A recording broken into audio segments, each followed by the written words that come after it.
राष्ट्रपति जो होता है एक संवैधानिक पद होता है जो राजनीति से नहीं जुड़ा है, राजनीति से ऊपर उठकर होता है। उनको एक बहुत बड़ी जिम्मेदारी दी होती है कि संविधान को भी संभाले और प्रजातंत्र के नियम कानून का भी पालन करते हुए देश को आगे बढ़ाए। और अगर वहीं पे एक इम्बैलेंस हो गया तो चोट जो पहुंचती है देश को पहुंचती है। एक अनफेयर लेवल प्लेइंग फील्ड बन जाता है जो कि सही नहीं। बैलेंस ऑफ डेमोक्रेसी जो होती है वो उसका जो तराजू होता है वो राष्ट्रपति के हाथ में होता है। उसमें कहीं भी भेदभाव हुआ तो वो डगमगा जाएगा। नेता प्रतिपक्ष राहुल गांधी अपरिपक्व, बेईमान और भारत के हितों में पहले अपना हित खोजता है, वैसे ही कांग्रेस चाटुकारों की एक फौज है जो केवल राहुल गांधी का महिमा मंडन करना लेकिन तथ्य को ना जानना, यही कार्य उनके पास रह गया है।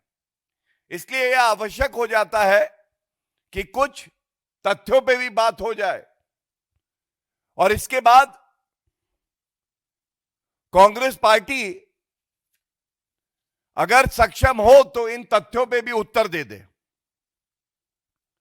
सबसे पहले हमें समझना होगा, we need to understand global diplomacy runs on credibility. Global diplomacy runs on credibility and not on sense of entitlement. मैं नकली गांधी हूं क्योंकि मेरे परिवार में ऐसे व्यक्ति रहे हैं, इसलिए मुझे हर जगह होना चाहिए।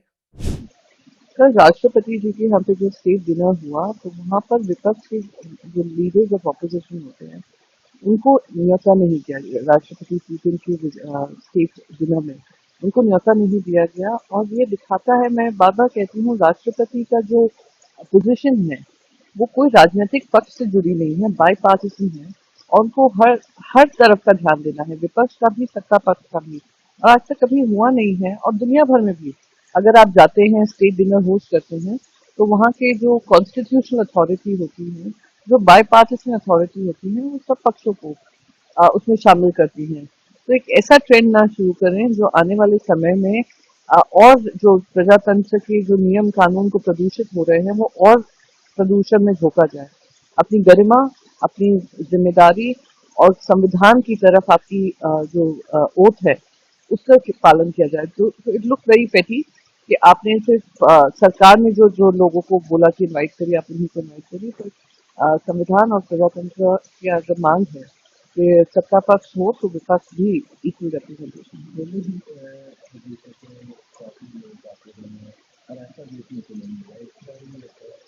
है।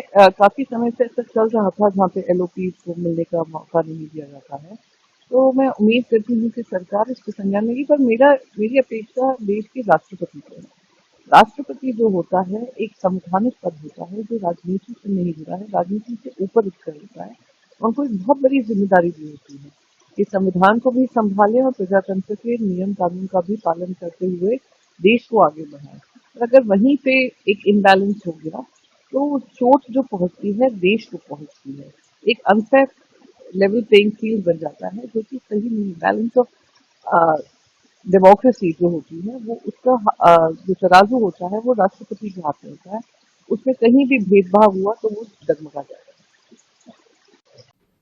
आप ही के नेता शशि थरूर को जो इनवाइट किया गया रशियन डेलीगेट से मिलने के लिए, लेकिन इसी बीच कांग्रेस पार्टी के जो शीर्ष नेता हैं जैसे मल्लिकार्जुन खड़गे और राहुल गांधी, इन्हें इनवाइट नहीं किया गया। इसका काफी विरोध हो रहा है। आप ही के पार्टी के लोग जो है अब शशि थरूर पर निशाना साध रहे हैं, उनकी भूमिका पर जो है वो निशाना साध रहे हैं। नहीं, मैं बात उनको नहीं कहूँगा, लेकिन बात यह है कि ऐसे अवसर पर भी मोदी जी षड्यंत्र करने से चूकते नहीं। यानी अभी तक तो दूसरी पार्टियों को तोड़ना, षड्यंत्र करना, झूठ बोलना, यानी ऊपर उठ नहीं पाए, जबकि इम्पॉर्टेंट इवेंट था। और एक बात है, दूसरी बात है, लीडर ऑफ अपोजिशन मिलते तो कम से कम सेंसेबल बात करते। राहुल जी अगर मिलेंगे तो सेंसिबल बात करेंगे, और जो पुरानी दोस्ती है रूस से वो फिर से मजबूत होना शुरू होगी। मोदी जी का गले मिलना ही हा और सिंबलिज्म से आज तक देश को नुकसान ही हुआ, कुछ मिला नहीं है। अमेरिका ने ठोक दिया टैरिफ 50%, बावजूद कि तेल खरीदना बंद कर दिया। कितना झुकोगे? अमेरिका के डांट से पाकिस्तान से युद्ध करना बंद कर दिया। कितना झुकोगे? कितना सिंबलिज्म की बात है। इस सिंबलिज्म में तो सत्यानाश कर दिया देश की फॉरेन पॉलिसी हमारी, सत्यानाश हो, एक्सपोर्टर हमारे बर्बाद हो गए। तो ये जो मोदी जी जो दूसरे के जासूसी करते हैं, दूसरे के घरों में जो षड्यंत्र करते हैं, ये स्तर प्राइम मिनिस्टर का नहीं है। No, I don't know what game, what conspiracies they wake up and see. Shashi Tharoor, as far as I know, is the chairman of the Standing Committee on External Affairs, and was invited as the chairman of the Standing Committee on External Affairs. Now, if Rahul Gandhi is a man who doesn't show up, doesn't have any good thing to say about India, doesn't stand for what is good for India, and is not invited by somebody to a dinner, why should they start sulking and whining and crying? I'm not able to understand. Are they children, or what is this? This is like the height of political immaturity. That if I don't get invited for a dinner, suddenly I am going to sulk and I'm going to cry and I'm going to be upset.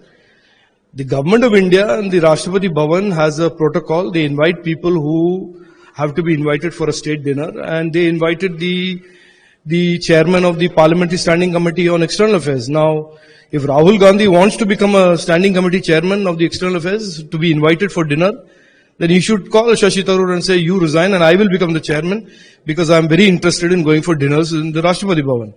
नेता प्रतिपक्ष राहुल गांधी अब परिपक्व,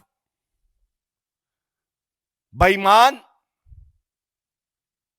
और भारत के हितों में पहले अपना हित खोजता है, वैसे ही कांग्रेस चाटुकारों की एक फौज है जो केवल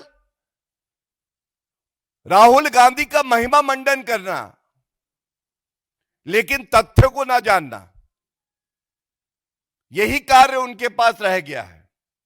इसलिए यह आवश्यक हो जाता है कि कुछ तथ्यों पे भी बात हो जाए, और इसके बाद कांग्रेस पार्टी अगर सक्षम हो तो इन तथ्यों पे भी उत्तर दे दे। सबसे पहले हमें समझना होगा, we need to understand global diplomacy runs on credibility. Global diplomacy runs on credibility and not on sense of entitlement. मैं नकली गांधी हूं क्योंकि मेरे परिवार में ऐसे व्यक्ति रहे हैं, इसलिए मुझे हर जगह होना चाहिए।